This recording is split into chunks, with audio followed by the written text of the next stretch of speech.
எதிர்காலம் உனக்காக எட்டு எட்டு வச்சு வாழா.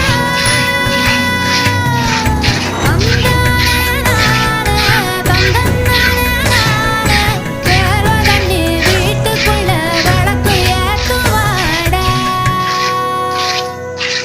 தேர்வதண்ணி வீட்டுக்குள்ள விளக்கு